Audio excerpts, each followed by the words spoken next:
Hello and welcome to the MetaRoy Podcast. This is your host Prashant Roy. So today we have Subha Chugh in the house. She is a legal professional who works in the Web3 space. Before you drop off this podcast, I'm letting you know that she will actually help you understand legalese, like she will explain it to you like a 5-year-old. So we are going to have a lot of fun on this podcast and hopefully we'll learn a lot of things. So stay tuned till the end and let's see how it goes.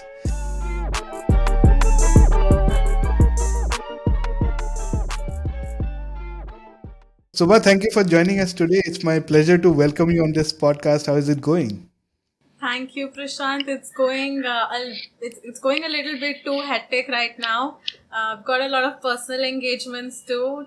Turns out, my family we have consecutive birthdays and anniversaries and a lot of family events and some personal stuff that's coming up. So I'm mostly out doing stuff, busy all day. I think this is the second time we've had to schedule this and.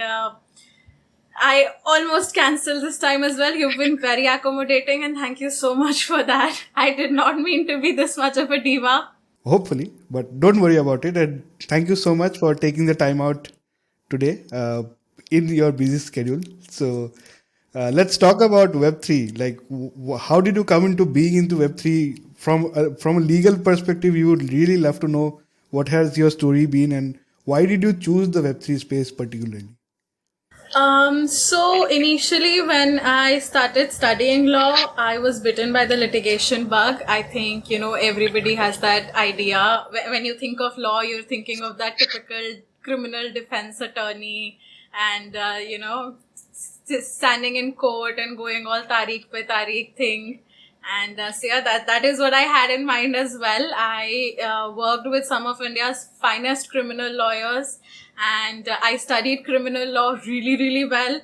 In fact, I slept through my corporate law classes. I hope I hope a prospective employer doesn't see this because I slept through my corporate law classes. I slept through anything related to corporate because I was just so hard and focused on litigation as a career that I was like, I'm ready to ignore everything else. Even though a lot of people told me the litigation is hard, it requires a lot of hard work and, it takes a lot of time to establish yourself, especially if you're a first generation lawyer that I am.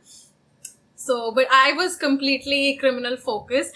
I remember that when I was interning with senior advocate Vikas Pava, he is one of India's best criminal defense attorneys. He represented Shashi Tharoor, he's represented DLF, he's had a lot of high profile cases.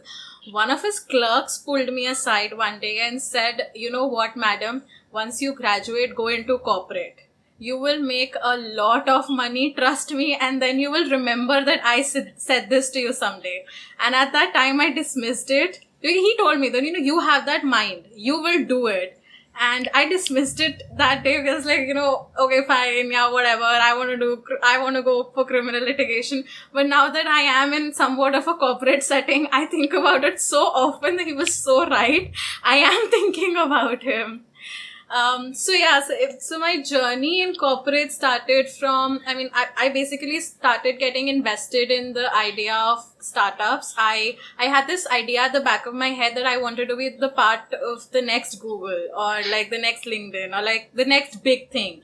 And in college, I was very, I was obsessed with finding new startups. I worked with Trell I was probably one of their first users. I used that platform when they were barely launched. I worked with them when they had barely launched. I worked with a lot of other companies at their initiation. And that was the time when I began to sort of appreciate that in an organization or in something that is new or just starting up, somewhere or the other, your knowledge comes slightly secondary to your expertise and the way you can handle the situation. Like, I will never say that knowledge and years in terms of experience are something that can be substituted. No, but there is, there's a certain, there's a difference between having knowledge and having years as you know, a number of years as an experience, and then having that application of mind where you can just spontaneously come up with, okay, yeah, this is how this needs to be resolved. Conventionally, okay, out of the box thinking, if you might call it. But yeah, I saw that in the startup sphere, there was especially when it came to, regulations and handling things, and, not conventional management, but just getting things done, getting work done. That was something that people were lacking, that line of thinking. Trell, Woovly, these kind of organizations, they wouldn't have people on board to help them with compliances. And I started appreciating that fact that for people like them, my skills are valued. And they're valued way beyond than a normal person or a normal litigant would value them. And that was when I started thinking that, maybe this is something that can be explored. And then lockdown happened. I had an internship with a very good legal firm lined up, shut down. Everything shut down. And I was just sitting at home doing nothing. And I got so comfortable sitting at home because, you're close to your family and you're at the comfort of your own home. When things started getting back into action, like the unlock thing happened, I was a little reluctant to step out because of, how comfortable I had gotten in that environment. But eventually I was looking for new opportunities and I stumbled upon Polygon. I mean, at that point, I was just looking at random companies and applying on positions that were just randomly, not even meeting their prerequisites. There would be positions saying you must have minimum 10 years of experience, and I would be applying them. I haven't even graduated yet, and I would just be applying and sending my CV for no good reason, just because I can. Like, nobody's coming and judging me for it. So when I saw Polygon's posting, they did not mention any kind of prerequisite. They just mentioned, we are looking for somebody to handle this. So I wrote them, I sent them my CV and I wrote them a huge cover letter, and I focused on the fact that, you haven't mentioned any specifications, so technically I'm qualified because I can do all this. And I don't know if it was luck.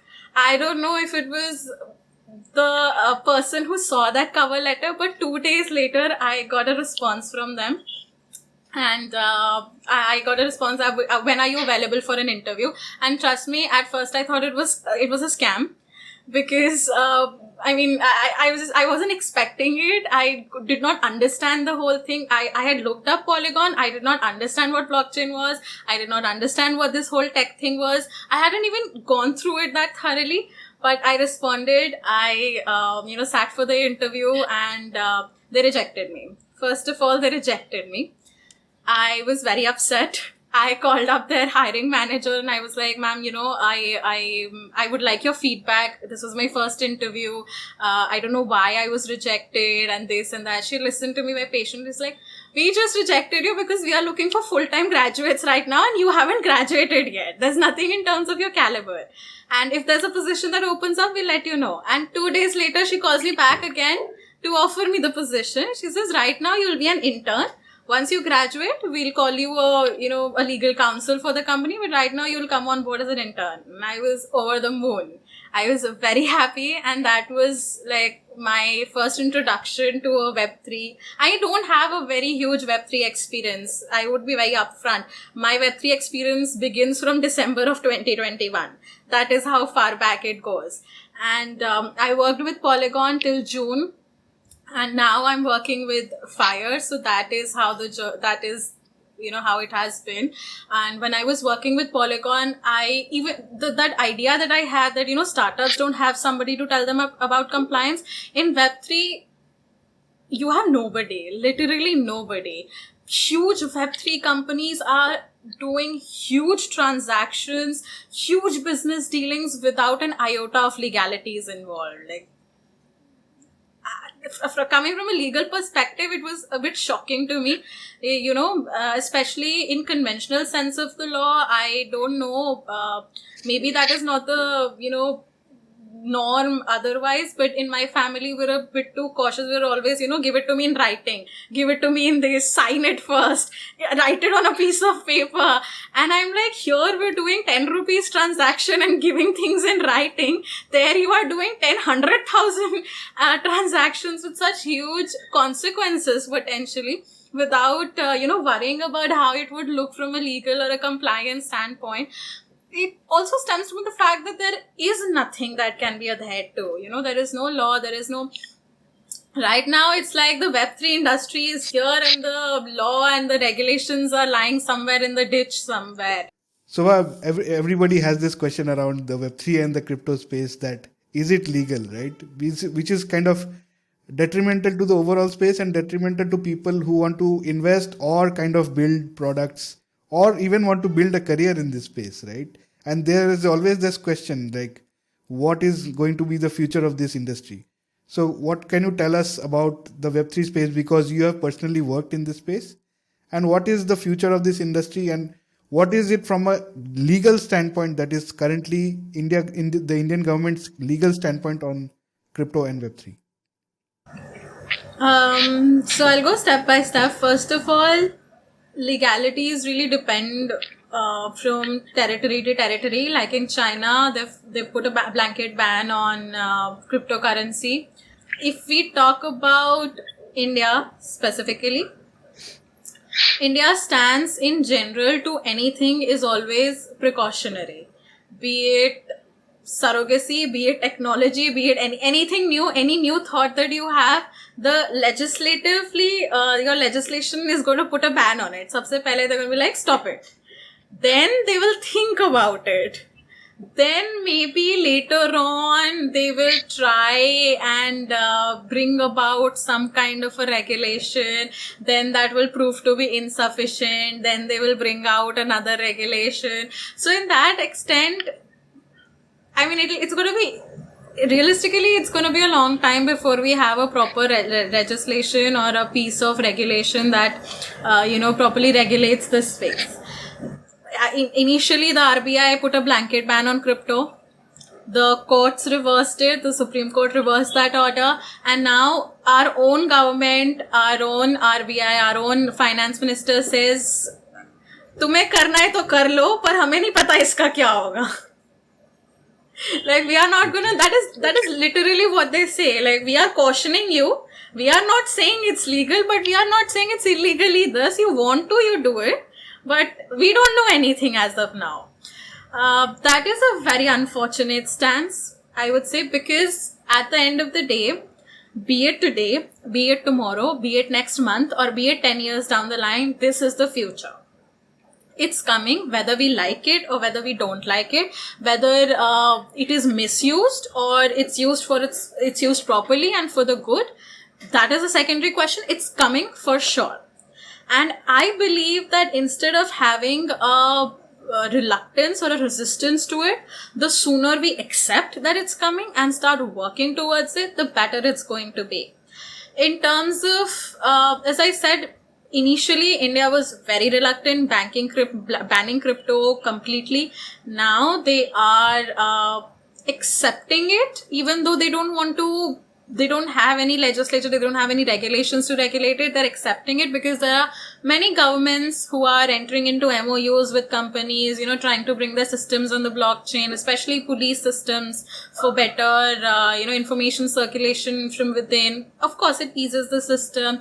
It makes them feel that, we're doing something for the future. But the thing is, right now, at the stage where the world is, we are at the brink of a huge, we're at the brink of this cliff, and ahead of us, there's this huge path of innovation. Right now, everybody is building. This space hasn't boomed, it's booming, it's beginning. And there is a lot of, by sheer intellect, by sheer number, there's a lot of talent in India. This is something I really emphasize. In India, there is a lot of talent, especially in a Web3 space. We've got people who are brilliant at what they do. We've got people who work twice as hard as, categorically, I would say people in the West too, because we have that sense of, hard work and that level of dedication towards our work from within that I mean, it is not something good, but in terms of as a worker, yes, I would say that, we work a lot harder than other people do. We are cheap labor. And I would say that we are missing out on something huge. when you talk about brain drain, when you read about the concept right now, the way it's happening, it's immense. You say, or you read about Polygon, and every news entity is going to call it, oh, Indian startup Polygon, Indian startup this, Indian startup that. It's not an Indian startup. The founders are not citizens of India anymore. They're not paying taxes in India. They don't have any entity in India. How are you calling it an Indian startup? It is such a huge company. It had such huge potential. We drove them out. We are driving out Web3 people today. Any company, any business, any Web3 sphere. You look at Bazirex founders, they want to go shift to UAE. Anybody in India, they, reach a certain level where they can actually help the country in terms of, raising employment, helping the economy. The regulations hit them so hard that they have no other option but to leave. So we have a huge potential that we're driving away because of our unfriendly nature. And that, I feel, is something that, somebody needs to shake the government and be like, see, this is what's happening. I mean, if your revenue, how else do you want your country? You say make in India. On the one hand, you're promoting make in India. On the other hand, you are driving away people who want to make in India. That is, not the way you do business. And I completely understand that.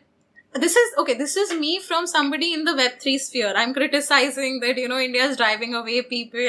India is not being friendly to people. In fact, not just Web3. I feel like Web3 brings with itself not just a technological advance, but a change in the way we live life and look at life. The whole idea of decentralization, global, having a global connect, having information out there, the idea of privacy, the principles of Web3 are something that is going to impact life in general. Web3 companies don't function in a normal office right now. Most of them have global teams. Most of them have decentralized teams. So if you're working all over the globe, can you imagine? I mean, I don't understand why right now India is not the hub for Web3 companies to hire. You get cheap labor, you get, amazing workers. I don't know why everybody is not hiring in India. India has an employment crisis. On the one hand, we're crying that our people don't have jobs. Make employment regulations that are friendly, that make remote hires easier. And what all do you need? Your people are going to get employed. Your people are going to get employed at good wages. Your people are going to get benefits. Those companies would be happy to hire them because if I am a lawyer in India, and if somebody has to hire a lawyer in the US, that guy is going to charge 10 times as much as I do. You're going to hire 10 Subhas in that sense. Of course, as a company, it makes more sense for you to hire here as well. But we are just so reluctant, just so, afraid of what we don't know. And then we refuse to know and understand that. I feel it's causing a huge harm. I feel like it's doing a lot of damage. But this is me from a Web3 standpoint, from a regulatory standpoint. I understand that as somebody who needs to draft a law, or who needs to draft a regulation, or who needs to, putting myself in the government's position, I need to draft a piece of paper that is going to govern the behavior of millions of people, that is going to impact millions of people. I cannot be careless about it. I cannot be thoughtless about it. I need it to be formulated in such a way that it covers all the bases. It does good for my people, protects their rights, as well as facilitates that particular activity. And if you really think about it from the point of a legislator or from the perspective of a regulator, it is an incredibly difficult task. It's like right now, can you even list all the potential problems that can arise from Web3 usage on a piece of paper? But a law is supposed to have that. A regulation is supposed to have that. You can't keep re-releasing regulations. Okay, today I'll take out this notice. It's not working. Let's, recall it. We'll pull out another one. That is not how it works. So from a legislative's point of view, since this industry is still beginning to develop, it is still in that development stage, it is difficult for a legislator or a government or a regulator to foresee what kind of problems can arise, what kind of regulations do you even need. Like, okay, for example, crypto, you have a law. If I pay you money and you don't give me the services, I can take you to court. I can show them this bank account. Okay, I paid Prashant Roy in this bank account. All your information is there. Your PAN is there. If the police calls up the bank, they're going to know all your information.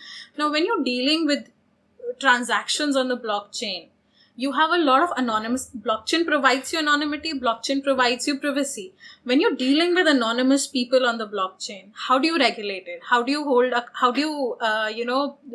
people accountable? Where is the accountability? You have DAOs. You have the whole principle of a DAO, of not having one person in charge, of not having a centralized governance system but a decentralized governance system. Now, tomorrow, if a DAO does something illegal, how are you going to hold the DAO responsible? Are you going to track down every person to ever have participated in the DAO? You're going to track down every IP address and go after them? I mean, thinking of it from a legislative point of view, it is not an easy task. I have so many questions, Subha, but let's take that one by one. So essentially, you mentioned you started with Polygon, right? You worked with Polygon a lot. So when I see a startup like Polygon, and obviously we have kind of driven them out with our unfriendly policies, so as to say, but uh, how do you establish a structure for an entity like Polygon? The DAO model, obviously, we do not have a relevant structure which works for the same way in India, right? We do not have a DAO for we do not have a DAO entity which we can legally call it as a DAO in India, right? What are those structures that are currently available for Web3 startups to build their startups on? Can you talk a bit about that? So, as DAOs, you can't really get legally registered or obtain the status of a legal entity anywhere in the world except for Marshall Islands. And Wisconsin recently came up with a law. And I think maybe the Caribbean islands are probably bringing about certain legislations they are going to enact some laws that is going to give some sort of a recognition to DAOs. But then, see, if you want to register a DAO, in essence, you are negating the whole purpose of a DAO. How are you going to call it a legal entity if your whole idea behind creating it was to have a decentralized, non-regulated platform, right? So when it comes to DAOs, even the idea of regularizing it, even if I bring a legislation into picture that that you can get your DAO registered, but your whole principle of a DAO is having an unregistered, unregulated, decentralized entity, right? So it contradicts the whole purpose of it. I mean, I can't emphasize how much the two concepts are contradictory. Secondly, when you ask about the kind of structure that somebody in India does, see, it doesn't matter what is a DAO is completely different from a Polygon is not a DAO. If you want to conduct business, I would say as of right now, maybe there are DAOs that are going to prove me wrong. I hope there are, or maybe I don't hope there are. Once again, legal ambiguity. But if you want to develop a business, you are going to have to register as a company. You're going to want to have employees. You're going to want to have, there's even, forget Web3, any company or any business that you're starting up. There are certain logistic things that go about the same way, whether you're in Web3, Web2, Web1, non-Web, tech, non-tech. Be it employees, payrolls, office furniture, logistics, back-end offices, all of these things need to be figured out. So for them, you will obviously make yourself into a private limited company and, you'll form directors. So that is a very convention. That is not something that most people face trouble with, because what you're dealing with is entirely different. I'm just opening a business entity. It's my company. I can do whatever with it I want, as long as, I'm not doing anything unlawful. And if I'm providing certain tech services, I'm developing a particular technology, or I'm developing a software, that's all right. It's my company. I can do what I want. So nothing wrong with that. That is not where the problem arises. The problem arises later on when, when you see, as long as it's like having a toothache. If you've gotten a cavity inside your tooth, as long as your tooth is not aching, it's fine, right? But the moment it's prodded, that is when you realize, or that is when the dentist will see, okay, it has it's rotten all the way inside. So it's later on when somebody, when you reach a particular stage and a regulator or a compliance officer comes to you and says, okay, open your books now. That is when you get in trouble. And it is not something that only Web3 companies do. That is something that any company, any startup, or, any business can run into, compliance and regulatory issues. The problem is that for regular businesses, there is a checklist of compliances they can meet or not meet. They can hire lawyers, they can hire professionals who, because this has been existing. Our Companies Act, the original one, was existing from 18 or 1900s. Your regulatory checklist, the conventional way of doing things, it's well established. So if I have a conventional business, I know that if I am transacting with you tomorrow, I need to have an agreement, I need you to sign this, I need you to sign that, I'm giving you money, I need to have proof of that transaction. That's fine. From a regulatory standpoint, I need to file my books of accounts by this date, I need to submit my ITR, I need to show my profits, whatever. That is conventionally done. When it comes to a Web3 company or a Web3 business, the problem is there is no such checklist. If you want to release an IPO tomorrow, SEBI has an entire book full of guidelines that you have to get your valuation done by these valuators, you have to submit these papers, you cannot release your shares at this price, at this date, and this way. You have to get your exchanges registered. But if you want to release your tokens, you come up with a token currency, you want to release your tokens, you can price them whatever you want, because there's no regulation there, nobody's governing it. You can sell them for whatever you want, you can do whatever you want with it, no registration, nothing with it. So that is where the problem arises, both for the business person as well as the regulator. Because from a business standpoint, you're like, I don't know what needs to be done, so how do you expect me to do it? But from a regulatory and from the lawmaker's point of view, how can I allow this activity to continue when, suppose, I come up with a token, okay, this one token is for 1 lakh rupees. You can do and I am accepting cash. Come to my house, deposit 1 lakh rupees, and I will give you that one token. That kind of transaction has huge illegal, implications of whole money laundering and illegal transactions, all of those things that come into picture. That is the problem.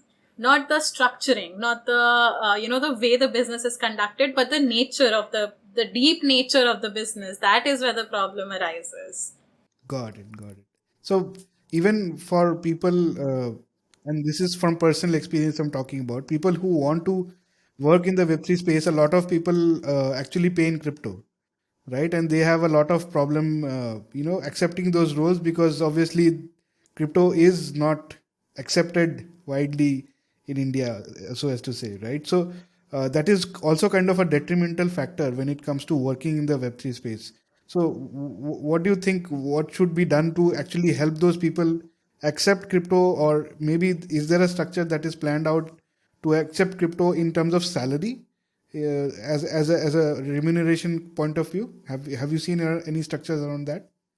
See, right now, because there is no regulation, whatever you are doing is fine. I mean, in essence, that is what it means.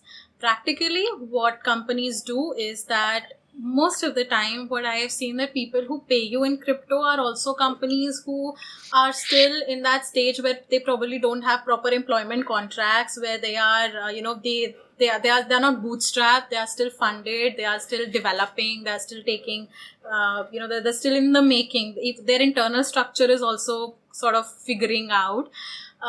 Going strictly by what we have as guidelines presently, if you want to accept salary in terms of crypto, nobody can stop you. Okay, nobody can say the money that you're receiving is, see, you get the crypto in your wallet, you exchange it, you get it in your account, you report it as salary, you show it as salary. I'm not aware if any viewer is aware of the taxation related to crypto. So there is a 1% TDS deduction in any crypto transaction, and the government recently released that there's a 30% tax that you have to pay on any Web3 on any crypto or any why am I calling it NFT? NFT, NFT or crypto transaction, you have to pay 30% tax as well.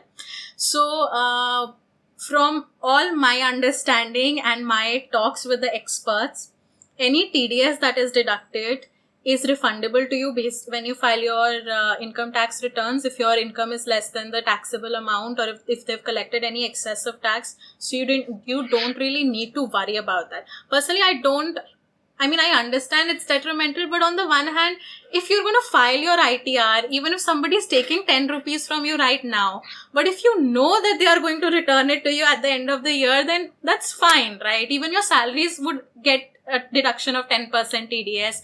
Half the payments you make or receive need to have TDS deducted. I feel like, okay, that's fine. That is one way to, that 1% tax is fine. When we come to the 30% taxation, it is only applicable if you are trading and deriving profits out of crypto or NFT. So if you're receiving crypto as salary, you don't have to pay that 30% tax. You show it as salary. You say that this is, my salary, this is my breakdown of my salary, and this is how I'm receiving my salary. It's been converted into INR, that's different, and you've run it through an exchange. That is completely not the law's perspective. You can safely keep accepting crypto as salary. No issues there. Nobody's going to stop your money. The only problem that arises here is the fact that when you get any kind of payment in fiat, that payment is traceable. That payment, if tomorrow there are any allegations, against your company or against your employer or anybody who's paying you, anybody who sees, okay, fine, she provided these services to this employer or this person, this is how she was paid, these are the accounts, that's fine. When you have crypto payment, it's difficult to trace the source of the funds. So there can be a prima facie assumption of siphoning off of money. I don't know, you don't know how much crypto was sent to me, from where the crypto was sent to me, where did that original crypto come from? If Singapore has an exchange, hypothetically, okay, so I think Indonesia is coming up with its first regularized crypto exchange. So hypothetically, let's not take Indonesia, let's take that there is a place that allows you to convert cash into crypto, or that allows you to convert fiat into crypto, a regularized exchange that is not present in India. You don't know what money or money from where has been converted into crypto to pay you. Whereas when you're receiving funds in general, that is traceable. So that is the only, and because of this inherent mistrust, okay, crypto and all this is black and dark web and dark this, and, that can probably give a suspicion or give a prima facie assumption that, this money is coming from an illegal source. But apart from that, if you're receiving your salary as crypto, that's completely fine.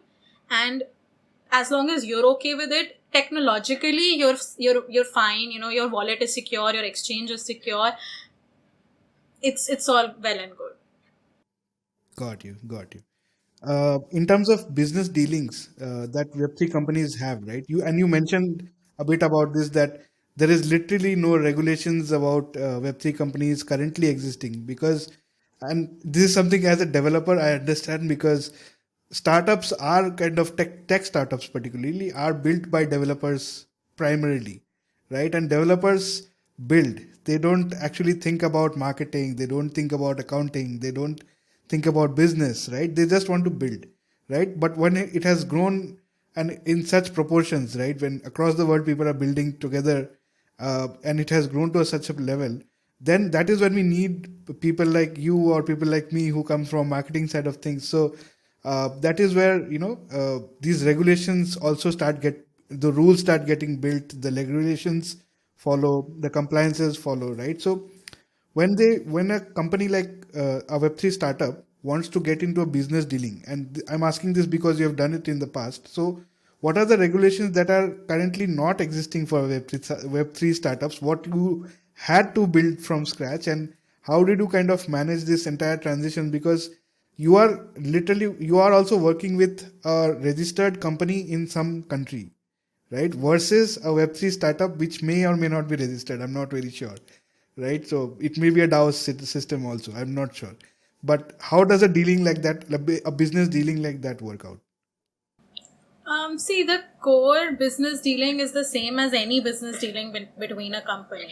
But the only thing I would say is that the first thing you do in a transaction is have a contract or an agreement that solidifies both parties, intentions and everything. So the only thing is that there is no regulation around it per se, but there's no need of, it would be wrong to say there is no regulation around it. There are existing contract laws. Technically, they are the ones that apply. But the problem with Web3 is that the contracts and once again, there's a mode of payment discrepancy when you're creating or you're giving certain services that are not defined in the legal sense. So when it comes to business dealings, it's not the lack of regulations. It's the fact that Web3 in general, as you mentioned, people are coming from all over the world to build. It's so decentralized with, transactions taking place all over the world. It becomes a little complex.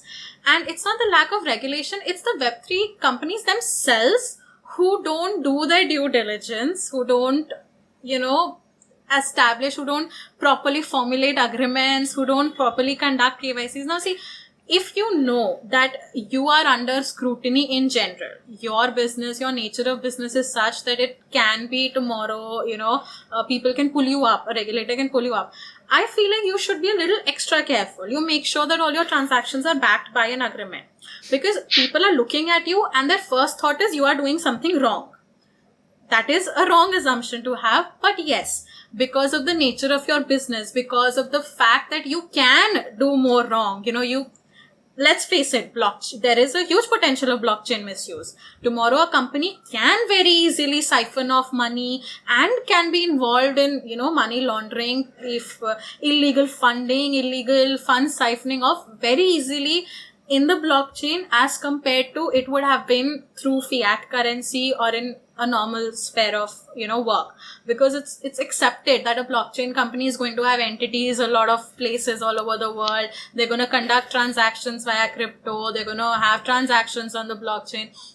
So there is a huge possibility that, I will not mince my words and I will say that there are a lot of transactions on the blockchain today as well that are not legal, that are not for the right purposes. It has a huge potential of being misused, and it is being misused today. I think you would agree as well. It is being misused. That is the sad reality. So your business, prima facie, when somebody looks at you, their initial assumption is you are doing something wrong. So what I feel is that you should be extra careful. You make sure that if you're giving any funds or receiving any funds, you have a proper agreement, you have a proper, you have all the other parties' documents, you have done your due diligence. You have an internal, you have your policies formulated that, okay, whenever a regulator comes to you, they ask you, okay, Prashant, you have this company, you are the director. What are you doing to ensure that your company is doing legal things? As a director, you can't go after every employee and make sure your employee is doing legal things. But yes, you can say that I have a company-wide policy. I notify my employees. I have a company policy to conduct KYC checks. I have a company policy to not accept any payment without an agreement. I have a company policy, I have these company policies. I verify every sender's name through the international terrorist list. I verify through international financial list. I verify it with the Indian regulators. Is this person, there are platforms that do that conduct KYC and KYB checks on your behalf, and you're supposed to do that so that tomorrow if somebody pulls up a transaction that you have done or somebody pulls up a business that you were involved in, that okay fine, XYZ company is conducting illegal businesses, now we are going to go after every company that XYZ conducted business with. You have your ducks in the row that when I conducted business with them, I did all my due diligence.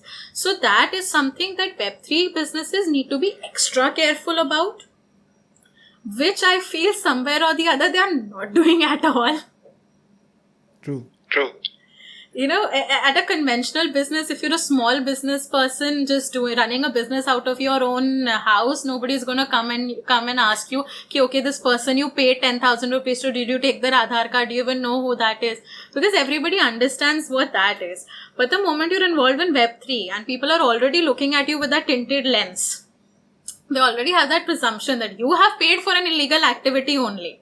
If you have the Aadhaar card at that time, then you are secure, right? So mostly when somebody goes up, when a Web3 company or when a Web3 business runs in trouble, it's, I would say, 3 reasons. One is conventional business reason. You've run your business wrong. You've funded it wrongly. You've structured it wrongly. That is something that can happen to any business. Second is you have somehow or the other defaulted in your taxes.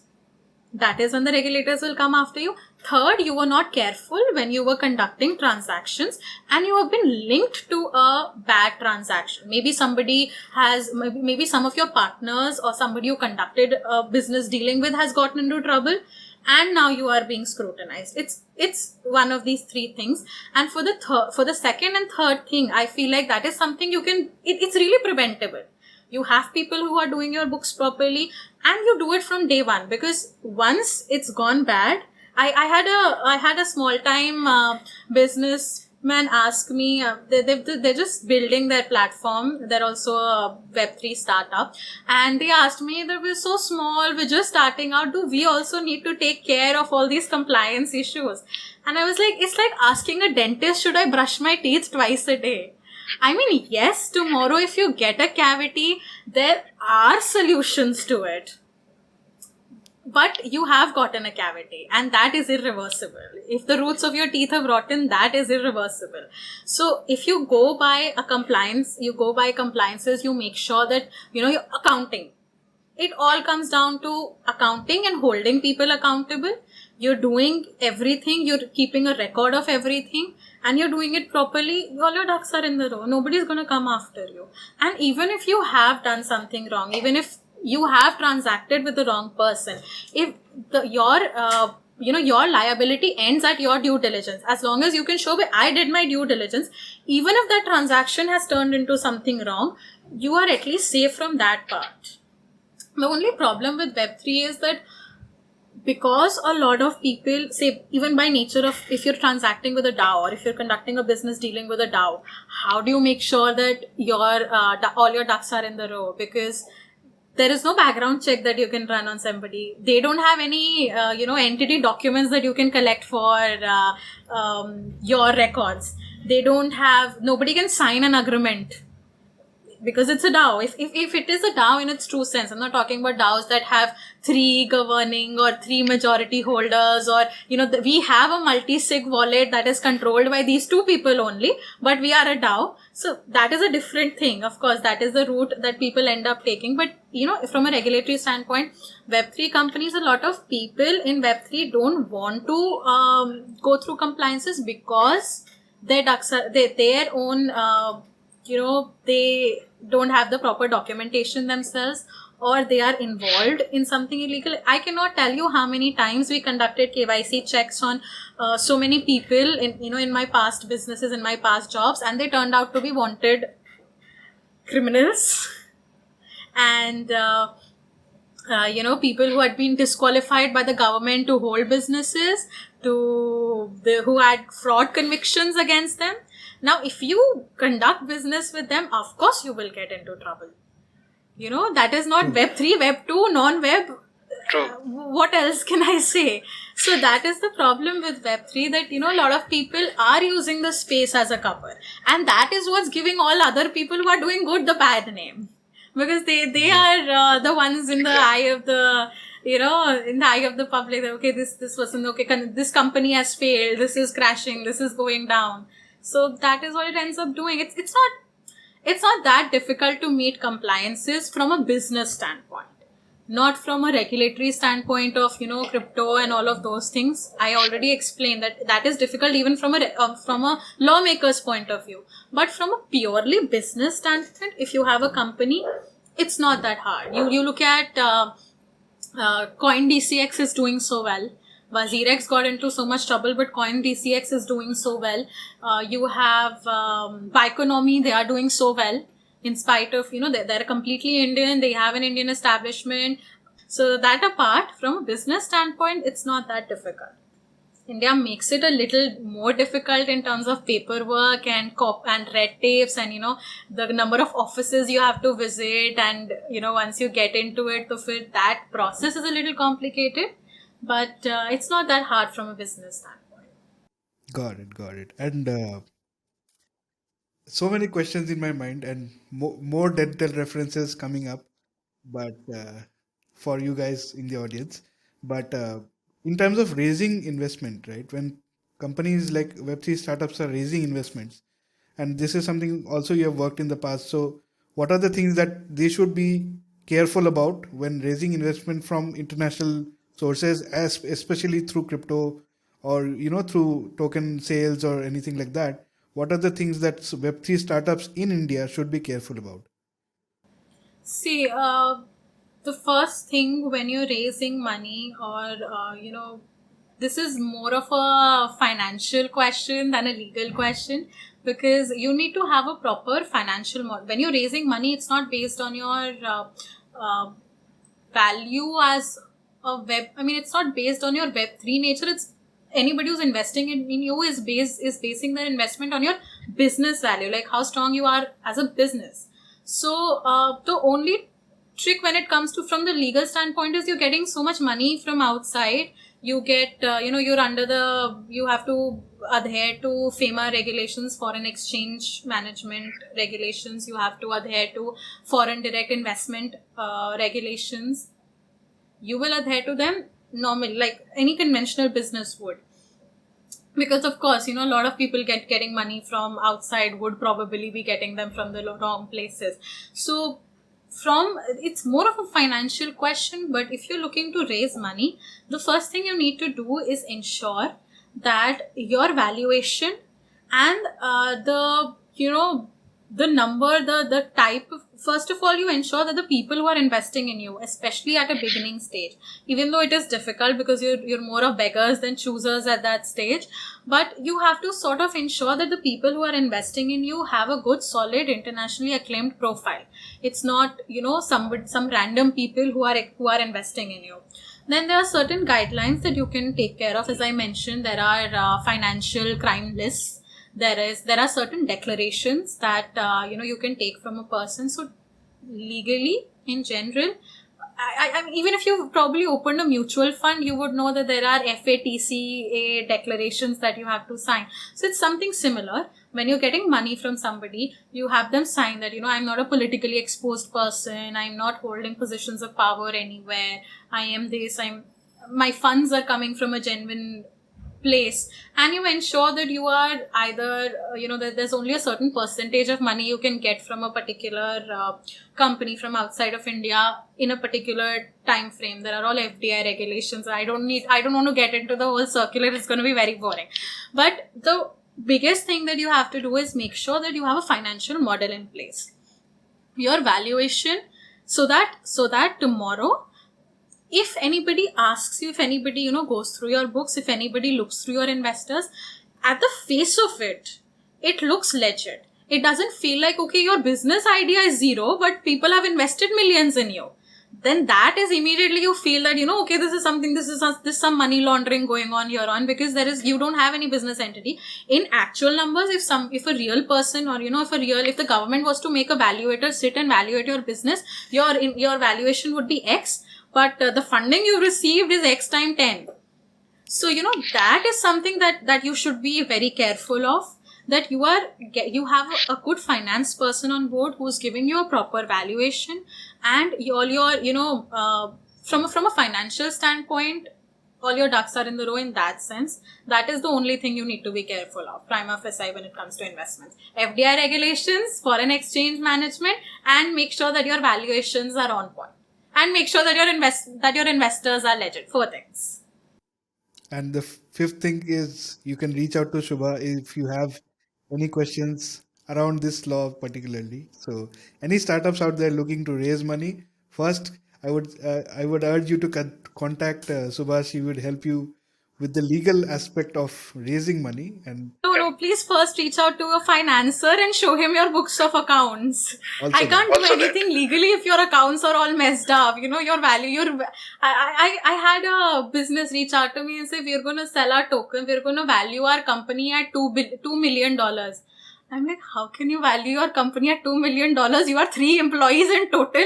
This is just a business idea. You have not trademarked a name. You've not done anything. You just have a business idea. You're valuing it at 3 million. How? I said, just because we thought 3 million is a good number. No, that is not how it works. Even if you're a Web3 service, your valuations, your numbers should add up. They shouldn't just be absurd. And because the moment you start raising, see, as long as you're raising, you're flying under the radar, you're a small business, nobody's going to come after you. It's only when you start receiving money and you hit that valuation, that is when everybody's eyes are on you. That is when it benefits the regulators also to come after you, because now then, how did this happen? Now we want to know. Now you bring out your books and we will see how you have raised this money. So that is the problem, If you get too ambitious without safeguards and without proper numbers, that is what happens. Cool. Got it. Subha, my last question is around careers in Web3, that you have also built a career for yourself in the Web3 space, and being from a non-technical standpoint, right? What does it mean for people who want to move into this space as a career building activity, even and particularly for women, right? And what are the opportunities that are currently available, and what are the scope of sectors that are currently hiring on Web3? Can you talk a bit about the overall perspective of how to build a career in the Web3 space? Of course. So first of all, if there's anybody who's watching this podcast who's probably in 9th or 10th, or who can probably somehow opt for science, please go into tech. If somebody had told me about this when I was in 10th, I would have cried my way through it. I would have done whatever it had taken. But tech salaries are insane. I have myself drafted agreements for people who are younger than me, who are as old as me, who have done their graduation from obscure colleges, who are earning millions of dollars every year with like insane leisure and easy and hardly any working hours, at least on the face of it, from a contractual point of view. So if you can do it, do it. That is my first. That is something I would disagree with you, actually, Subha, because I have studied science in my college. I have been an engineer through and through, and I have left engineering and the tech specific space and moved to a marketing space, which was kind of a big career change in my opinion. But yeah, sorry to interrupt you. Go on. No, of course. No, see, realistically, of course, there's no way I would have lasted even a day. But honestly, if it is, something that I feel like if it is something that you can do, if it's just, you're blocking yourself mentally from it, I feel like tech, it's the truth. You would agree with it. Tech is paying insanely high right now. Tech, the sky is the limit. Beyond that, tech is just, no way.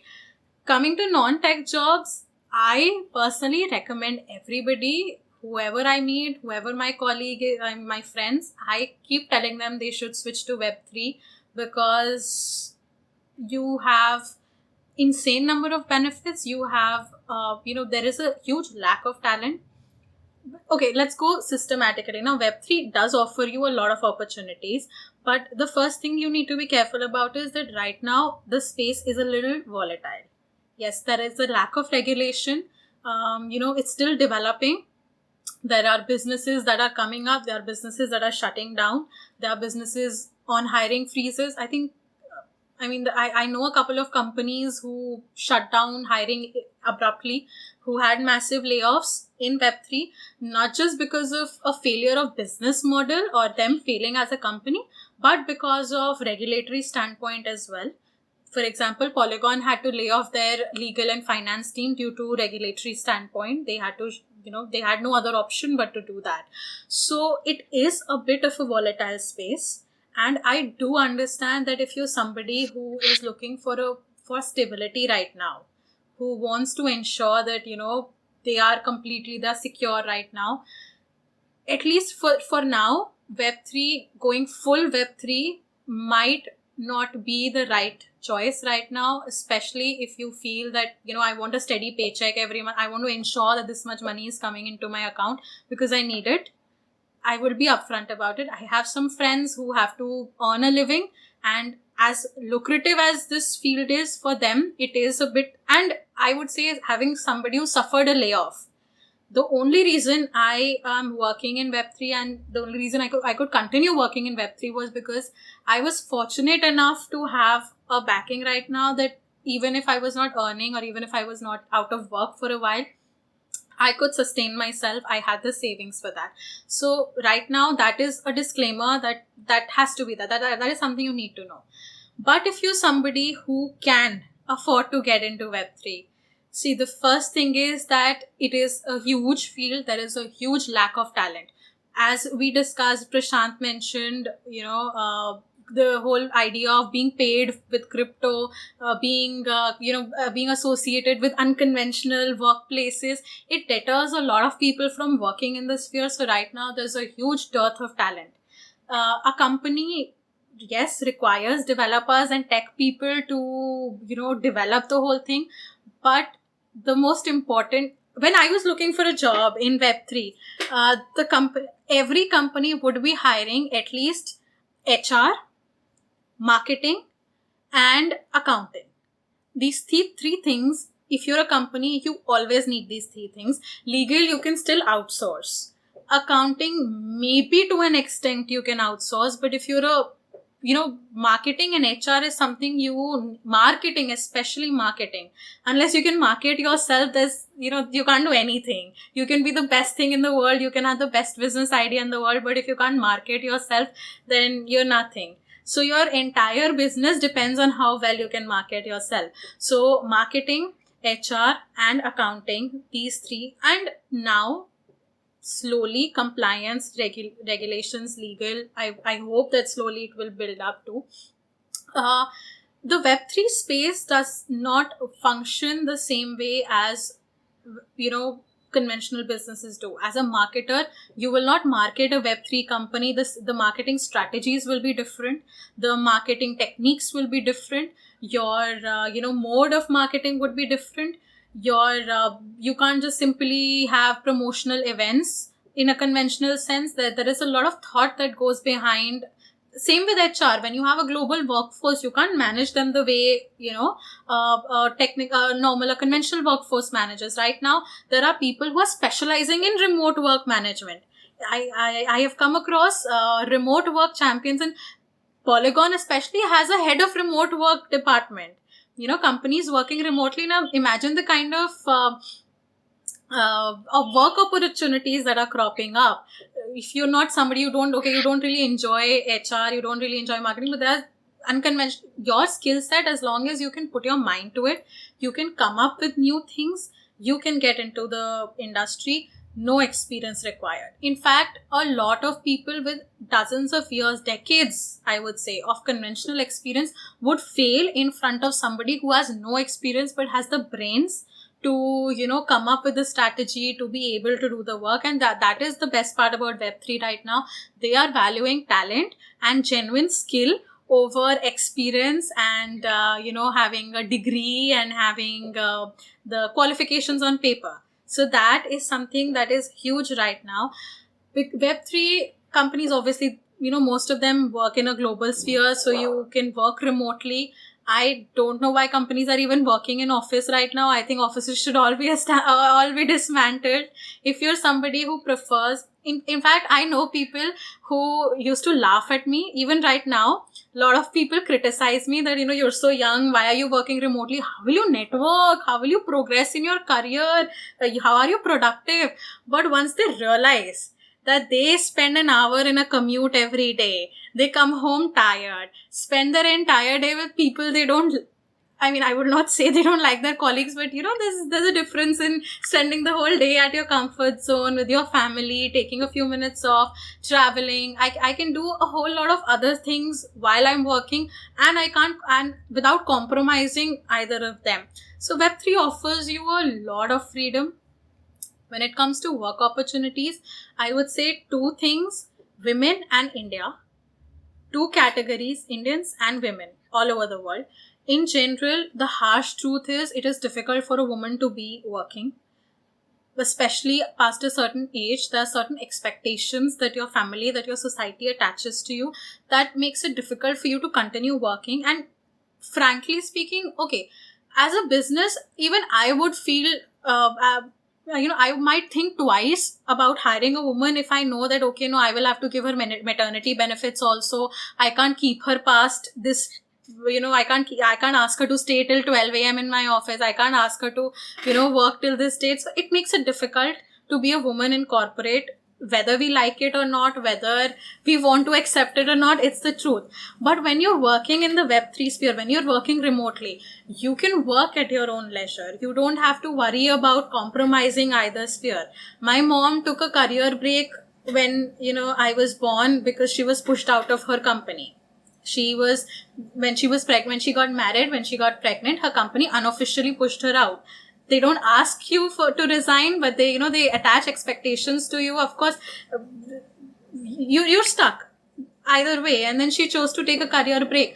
But now she's willing, okay, fine, if I can work from the comfort of my own home, why not? And she is looking to foray back into, a work sphere. And that, I feel like for women, this is a huge opportunity. Women looking to venture back into, the working space in a corporate world, especially when they feel that an office or going to office every day is not feasible for them. I think it's excellent. It is something that, the company doesn't need to worry about giving you that many benefits. And as a woman, of course, you are getting all the, you're getting more opportunities. Already there's a lack of talent. You have the skill set. You satisfy the company. You work according to however you want to. So for women, it's a great thing. Second thing I would say for Indians. Now, okay, look at Polygon, right? They offer you remote work with the benefit of they send you a device to work on. So even if you don't have a laptop, you don't have a computer, the company is sending you. On top of that, they are giving you $2,000 per annum for personal and professional developments. You can keep taking additional courses and develop your professional skills.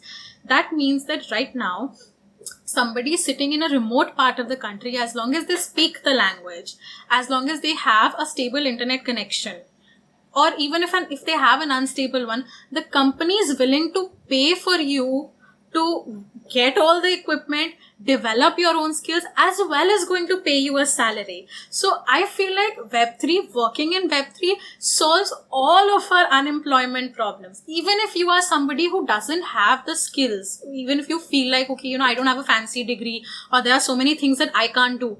There are so many positions. As a company, you need so much logistic support. You need somebody just to sit and sift through emails. Make sure, I need somebody, now I can draft agreements, I can keep a track of them, but somebody needs to make sure the dates on it are all correct. Then somebody needs to make sure they are being renewed and re-signed at the end of each year. So there are a lot of logistic support that a person needs as well, that India can provide en masse. We are cheap labor. You are going to get a salary. You are going to develop your skills while on the job, making you 10 times more employable a year down the line. So I feel like, why not? This is somewhere that I feel like India is truly failing. This is not something that, that requires a very complex set of legislations or regulations. This is something that just needs an idea. Modi ji had a Make in India idea. I think they should definitely have a work from India policy. Fine. Don't deal in crypto. You are you're hesitating with the blockchain transactions. You advertise yourself that, you hire from our country and we will give you some tax benefits. You will not have to do this. You will not have to do that. Nobody will want to hire from anywhere but India. You get such cheap and quality labor, and it's going to benefit us so much. And it's all because of this Web3 space. I mean, right now I feel like this is something that needs to be screamed off the top of rooftops. That needs to be on billboards. Like, what are you doing right now? Not Web3. Go to a Web3 company and start working right now. Subha, that's all the questions I had.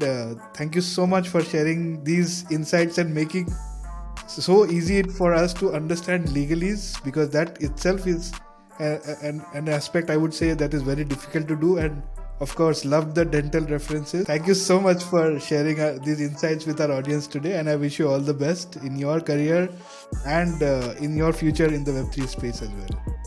Thank you so much. You too.